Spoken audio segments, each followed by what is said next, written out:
আমরা যে আরেকটা ওকে আমরা বলি, এক এলাকায় একজন আবেদ ছিল। আবেদ খুব আবাদবন্দি করতো। তো তার বাড়ি থেকে একটু দূরে একটা বট গাছ, ওই বট গাছের গোড়ায় মানুষ কুফরি শিরকি করে, গান বাজনা বেপরদাদা হারাম কাজ করে। তো এলাকার লোকেরা সে ওই আবেদকে বললো যে আপনি এখানে এত আবাদবন্দি করেন, তো এখানে একটা এই গাছে এখানে এত হারাম কাজ হয়, তো এটা তো ব্যবস্থা নেওয়া দরকার। তো সে আবেদ ব্যক্তি বললো যে ঠিক আছে, তাইলে গাছটা আমরা কেটে ফেলি। সবাই বললো যে ঠিক আছে, কেটে ফেলতে হবে। কবে? একটা তারিখ ঘোষণা করলো, অমুক তারিখে ওই আবেদ সেখানে যাবে, গেলে সবাই মিলে গাছটা কেটে ফেলবে। তো আবেদ একটা কুড়াল কুড়াল নিয়ে সে রওনা হইলো। সে যখন প্রায় কাছাকাছি পৌঁছলো, 3 ভাগের 2 ভাগ গেছে রাস্তা, 1 ভাগ তখন বাকি আছে। হঠাৎ রাস্তায় একটা লোক এসে দেখা হইলো, একটা বৃদ্ধ লোক। ওই আবেদের সাথে একটা বৃদ্ধ লোক, মনোযোগ দিয়ে শুনবা, বৃদ্ধ লোক দেখা হইলো। যখন দেখা হইলো, তো বৃদ্ধ লোকটা জিজ্ঞাসা করতেছে আবেদকে, যাচ্ছে আপনি কোথায় যাচ্ছেন এই কুড়াল নিয়ে? তো আবেদ বলতেছে ওই যে গাছটা আছে যেখানে হারাম কাজ করে, গান বাজনা ব্যবহার, মূর্তি পূজা করে, ওই গাছটা কেটে ফেলবো এই জন্য। তো বৃদ্ধ লোকটা বলল, এটা কাটলে কি হবে? তা আপনার কি ফায়দা? যারা করে তারা করবে। সে বলছে না, এটা কাটতে হবে, কারণ এটা হারাম কাজ হচ্ছে, এটা বাধা দিতে হবে। তো এমনি তর্ক বিতর্ক শুরু হইলো। তর্ক বিতর্ক করতে করতে দুজনের মধ্যে মল্লযুদ্ধ, কুস্তি শুরু হয়ে গেল। তো মল্লযুদ্ধ শুরু হয়ে গেল, তখন ওই আবেদ লোক ওই বৃদ্ধ লোকটাকে মাটিতে শোয়াই ফেললো, শোয়াই থেকে পরাস্ত করলো। এখন তার বৃদ্ধ লোকটা পারতেছে না। এখন সে তাকে বলতেছে, বৃদ্ধ লোকটা, যে কাজটা কেটে কি লাভ হবে? আপনি আবেদ মানুষ, ঠিক আছে বন্দি করেন, আপনি তো অনেক টাকা পয়সার দরকার। হ্যাঁ, টাকা পয়সার দরকার, আপনি ফেরত যান। যে প্রতিদিন বালিশের তলে 2টা স্বর্ণ মুদ্রা পাবেন। শুনবা মনোযোগ দিয়ে, যে প্রতিদিন বালিশের তলে আপনি ফজর নামাজে যখন উঠবেন, 2টা স্বর্ণ মুদ্রা পাবেন আবেদ সাহেব। একটা নিজে খাওয়ার জন্য রাখবেন, একটা দান খরচ করবেন, সওয়াব হবে, অনেক সওয়াব হবে। ঠিক আছে। আবেদ কিন্তু ওই বৃদ্ধ লোকের কথায় সে অসহসে পড়ে গেল, সে দুনিয়ার মোহে কিন্তু পড়ে গেল। 2টা স্বর্ণ মুদ্রার মোহ, বুঝতে পারলে?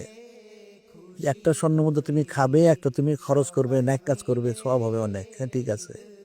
সে কিন্তু বৃদ্ধ লোকটাকে ছেড়ে দিল, সে আর গাছ কাটতে গেল না। সে ফেরত আসলো। আসলে 1 দিন 2 দিন 3 দিন স্বর্ণ মুদ্রা সে পেলো বালিশের নিচে। একটা সে খাওয়ার জন্য রাখলো, একটা সে খরচ করলো ন্যাক কাজে। কিন্তু এরপরে চতুর্থ, পঞ্চম, ষষ্ঠ, সপ্তম আর পাচ্ছে না। যখন পাচ্ছে না, সে গুসা করলো। হ্যাঁ, কেন দিল না? গাছটা কাটতেই হবে। আবার সে রওনা হইল। 7 দিন পরে আবার রওনা হইলো গাছটা কাটার জন্য। ঠিক আবার আগের জায়গায় যখন সে গেছে, ওই বৃদ্ধ লোকের সাথে আবার তার সাক্ষাৎ হলো। বৃদ্ধ লোক জিজ্ঞেস, কি ব্যাপার, আপনি আবার কোথায় যাচ্ছেন? ওই গাছটা কাটার জন্য। কাটলে কি হবে? এখানে হারাম কাজ বন্ধ হবে। আবার তর্ক বিতর্ক হইলো। কিন্তু এবার যখন তর্ক বিতর্ক হইলো, আবার মল্লযুদ্ধ শুরু হয়ে গেল। এবার কিন্তু আবেদ পারলো না। ওই বৃদ্ধ লোকটা আবেদকে মাটিতে শোয়ে তার সিনের উঠে বসলো। সিনের উপর বসে বলতেছে, বৃদ্ধ লোকটা আবেদকে, তুমি যদি ওইদিকে যাও, তাহলে কুড়াল দিয়ে তোমাকে 2 টুকরা করে দেওয়া হবে। কুড়াল দিয়ে তোমাকে 2 টুকরা করবে, তুমি বাড়ির থেকে আসছো, বাড়িতে ফেরত যাও। তখন আবেদ লোক চুপ হয়ে গেল। ব্যাপারটা কি? 1 সপ্তাহ আগে তাকে সে পরাস্ত করলো, এখন 1 সপ্তাহ পরে সে পারলো না, ব্যাপারটা নেই। তাকে জিজ্ঞেস করলো, কি ব্যাপার? তখন ওইটা বললো, ওটা আসলে ইবলিস। ইবলিসটা বললো, তুমি যখন 1 সপ্তাহ আগে এসেছিলে, তুমি ইমানি কুওয়াতের সাথে এসেছিলে, তোমার ইমান ছিল, তুমি মহব্বতে এসেছিলে।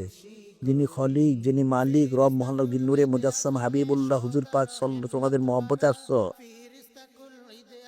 তার জন্য তোমার ইমানই করছিল, সেজন্য ইবলিস পারে নাই।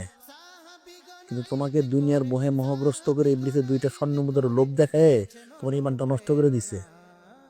এখন তুমি যে আজকে আসছো, তুমি তো ইমানের সাথে আসো নাই, তুমি ওই 2 স্বর্ণ মুদ্রার জন্য আসছো। এখন তোমার ইমান নাই, তুমি ইবলিসের সাথে পারবে না। তুমি এখন আর পারবে না, তুমি তাড়াতাড়ি ফেরত যাও, নাহলে তোমার কুঠার দিয়ে কুড়াল তোমাকে 2 টুকরা করা হবে। আবেদ সেখান থেকে ভয়ে সেখান থেকে সে পালাই গেল, নাউজুবিল্লাহ। বুঝতে পারলে? এখন এখন তাহলে মানুষ কোন দিকে আছে? এখন ওই যে হব্বুদ দুনিয়া ওহান প্রবেশ করছে। দুনিয়ার মোহে মহগ্রহের জন্য মুসলমানরা কাফেরদের সাথে পারে না, নাউজুবিল্লাহ। ওই আবেদটা যখন পারে নাই, প্রথম সে পেরেছিল, ইমানি কোচ ছিল, ইমানি কোডটা গায়েব হয়ে গেল, দুনিয়ার মোহে পয়সার লোভে তর্জে পরস্ত হয়ে গেল। হযরত সাহাবায়ে কিরাম রাদিয়াল্লাহু তাআলা পেরেছেন কেন? ইমানি কোড ছিল।